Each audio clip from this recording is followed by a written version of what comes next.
Hogar del 56% de la población mundial, unos 4.500 millones de habitantes, las ciudades han sido los lugares de innovación y motores de desarrollo de países enteros a lo largo de la historia urbana. Y por supuesto la pregunta que surge es, ¿por qué teniendo literalmente todo el espacio del mundo, los humanos hemos decidido concentrarnos en estos pequeños puntos esparcidos alrededor de este? En este video toca abordar la respuesta a esa pregunta, pues gracias a esto, las ciudades se han convertido en el mejor invento que la humanidad ha creado. Esto es Urbanopolis, y bienvenidos.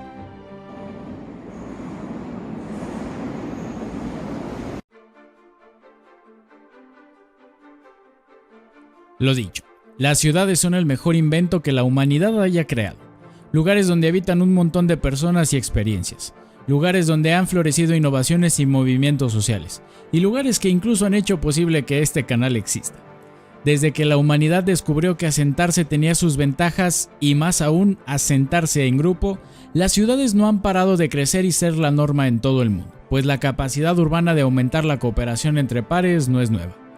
Hoy en día las ciudades son tan grandes como Tokio con sus casi 40 millones de habitantes, pero de hecho, las ciudades menores a 100.000 habitantes son donde justamente habitan la mayoría de la población urbana, pues representan el hogar de alrededor del 16% de la población urbana mundial. En un planeta que tiene superficie para todo aquel que quisiera, de hecho toda la población mundial cabría perfectamente en una superficie como la de Texas con su respectiva casa unifamiliar. Aún así, preferimos las ciudades. ¿Pero por qué? Bueno, la respuesta no es tan sorprendente como esperaríamos. Vivir aglomerados representa todo tipo de ventajas, y para ello utilizaremos a Nueva York como ejemplo. Durante las primeras décadas del siglo XIX, Nueva York se convirtió en la metrópoli urbana más importante de los Estados Unidos, gracias al auge de los negocios, y su población pasaría de los 60.000 habitantes a los más de 800.000 en apenas pocas décadas. Y es que el crecimiento de las ciudades siempre ha sido dictado por las innovaciones en el transporte. Las estrechas callejuelas del centro de algunas ciudades no son para nada una casualidad, ya que justamente durante gran parte de la historia urbana el caminar representaba el principal medio de transporte para la población, así que había un límite para las ciudades que fueran lo humanamente posible para caminar. Por tanto, regresando al caso neoyorquino, la ventaja de contar con un puerto natural y fácil acceso fluvial hacia las grandes ciudades del interior de la costa este, en la época donde el transporte y el comercio marítimo lo eran todo, convirtieron a la ciudad en el principal puerto del país y un gran centro industrial. Posteriormente, con la entrada del siglo XX, la irrelevancia de las distancias gracias ahora a las innovaciones tecnológicas como el ferrocarril o el automóvil y la posterior destrucción de las ventajas de transporte costo que ofrecía la ciudad, convirtieron a Nueva York en una ciudad en decadencia. Sin embargo, Nueva York no murió ahí. La sombría década de los 70 supondría para la ciudad un nuevo respiro gracias ahora al sector financiero, tanto que ya entrados en la actualidad, el 40% de las nóminas de los habitantes proceden de este sector, y entre las calles 41 y 59 de la Gran Manzana más de 600.000 personas trabajan ahí, más que en estados enteros como Maine o Nueva Hampshire, y que en promedio este minúsculo territorio dentro de la ciudad tenga una nómina anual mayor que la de estados como Oregon o Nevada. Lo anterior no solo es exclusivo de Nueva York, pues por ejemplo los ingresos per cápita de las áreas metropolitanas son casi 4 veces más altos en comparación con aquellos que no viven en ellas. Y de igual manera en los Estados Unidos aquellas ciudades de más de 1 millón de habitantes son en promedio un 30% más productivas que las más pequeñas. En todos los países se da una correlación casi perfecta entre la urbanización y la prosperidad en general. No obstante, el auge y la caída de Nueva York nos enseñan la principal paradoja de la metrópoli moderna. A medida que el coste de recorrer grandes distancias disminuye, la proximidad se convierte en algo más valioso. Las ciudades se reinventan y con ello a sus ciudadanos, pero el principal motivo de esto y que solo las ciudades saben dar es la ventaja de la aglomeración urbana. Nadie podría hacerlo solo. Las ciudades representan la ausencia de espacio físico entre las personas y sus trabajos. Representan la proximidad, la densidad y la intimidad, y su éxito depende de la demanda de contacto físico entre las personas. Ahora bien, esta no es una regla del 100% ni mucho menos. Las ciudades triunfan pero también decaen y se estancan. Por ejemplo, 8 de las ciudades más pobladas en 1950 en los Estados Unidos han perdido al menos una quinta parte de su población desde entonces. Un mal muy común en el mundo desarrollado, pero también en ciertas ciudades del mundo en desarrollo han emergido hoy centros urbanos que antes ni figuraban, como es el caso para México en el mismo periodo de tiempo.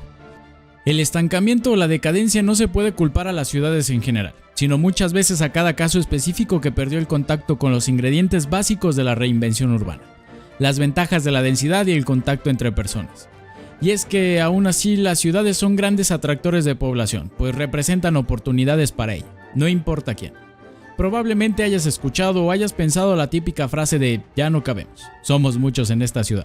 Pero la verdad es que el flujo de gente que siguen recibiendo las ciudades, especialmente las grandes metrópolis, sea la Ciudad de México, Bogotá, Buenos Aires, Santiago o cualquier otra, es justamente una prueba del poder de ellas, no de sus defectos.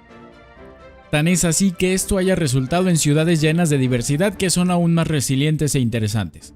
Tampoco es casualidad que Londres, Sao Paulo o Shanghái, por decir algunas, sean baluartes del ocio y la cultura.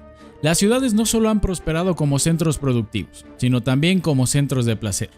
La magnitud urbana ha hecho florecer y mantener esta empresa desde tiempos antiguos, pues también es el resultado de los placeres y ventajas de la proximidad, que a su vez han contribuido al desarrollo cultural e intelectual de la sociedad, y de que justamente las ciudades sean vistas como atractivas para vivir.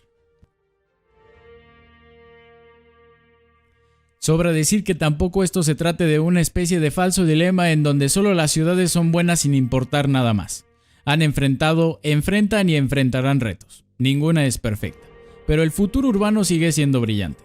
Como te he dicho, las innovaciones en el transporte han moldeado nuestras ciudades, pero también la mala infraestructura tiene el potencial para acabar con el beneficio fundamental de ellas. A finales del siglo XX, la reducción de los costes del transporte eliminó a las antiguas ventajas productivas de los grandes centros industriales en todo el mundo. El automóvil fue el encargado de llevar a la población ahora a los enclaves residenciales periféricos y a las ciudades organizadas en torno a esto. ¿Por qué te cuento esto? Pues porque para muchas zonas urbanas más antiguas esto fue algo traumático, pero no significó la sentencia de muerte para la ciudad en sí. Las ventajas de la proximidad con otros seres humanos aún son demasiado grandes y de igual manera como le fueron en la época de la antigua Grecia, el Renacimiento o los primeros años de la Revolución Industrial. Sin embargo, esto plantea algunos lugares en donde esta premisa es una excepción al modelo. Por ejemplo, en algunas ciudades africanas y grandes metrópolis orientales, la innovación y la productividad no crecen de manera lineal. Si bien las poblaciones crecen, los beneficios no se muestran en ellas como cabría esperar. Y probablemente esto se deba a que la infraestructura, la encargada de moldear a la ciudad, sea tan deficiente que las personas no puedan acceder al beneficio de conectarse entre sí. Hoy en día la ciudad repara esos errores del pasado, nuevamente con las innovaciones y las tecnologías al alcance, pero también aprende de ellos y se enfrenta a otros nuevos. Pues como diría Edward Glaeser en El triunfo de las ciudades, construir ciudades es difícil y la densidad acarrea costes además de beneficios. Sin embargo, vale la pena soportar estos costes, porque ya sea en las floridas galerías comerciales de Londres o en las favelas de Río de Janeiro, en los rascacielos de Hong Kong o en los polvorientos talleres de Dharavi, nuestra cultura, nuestra prosperidad y nuestra libertad son, en última instancia, fruto de personas que viven, trabajan y piensan juntas. Y ahí reside precisamente el triunfo supremo de la ciudad. Recuerda que si te ha gustado este video no olvides suscribirte y dejar tu like. Hasta la próxima.